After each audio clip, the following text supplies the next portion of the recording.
me introduce our next presenters who will be coming in after lunch, because we are breaking for lunch shortly. That is, but of course they'll be introduced more in more detail by the session chairs. Professor Gitile Naituli of Multimedia University, he has just arrived. Of course, we had Dr. Herman Manyora in the house. I haven't seen him here. Okay.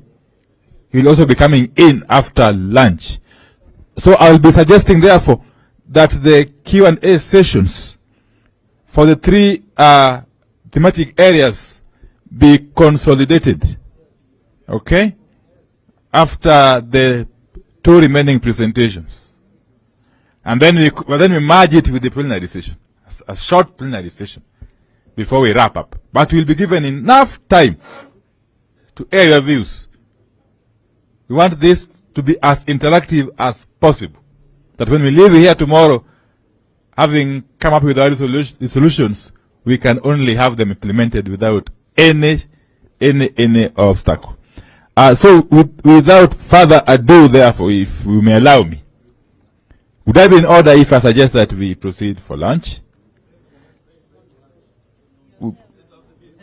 But we shall pray first for the lunch. But before we pray for lunch, could we hear what is burning from Honorable Wanjala? What is it?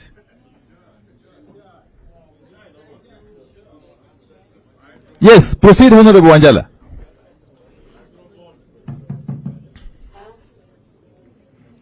Thank you, Mheshimiwa. Your Excellency, the former Prime Minister.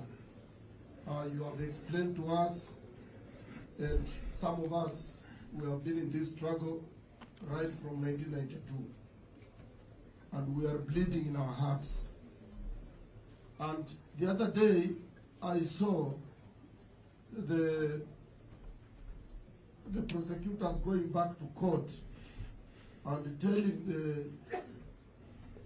the Court of Appeal that actually whatever they had confiscated, 7 billion from the Deputy President, they didn't have enough evidence, and there's no evidence. Now that we have gotten this evidence, we have this concrete evidence, is it possible, and Dr. Otienda Amole is here, is a lawyer, and many other lawyers here, that we go back for review in the Supreme Court? We hear what they are also going to tell us. Because this thing, where it is heading, even in the village, people are almost start fighting. Because nobody is ready. Because Kenyans are suffering out there, Your Excellency, because you lost elections, and they are very bitter.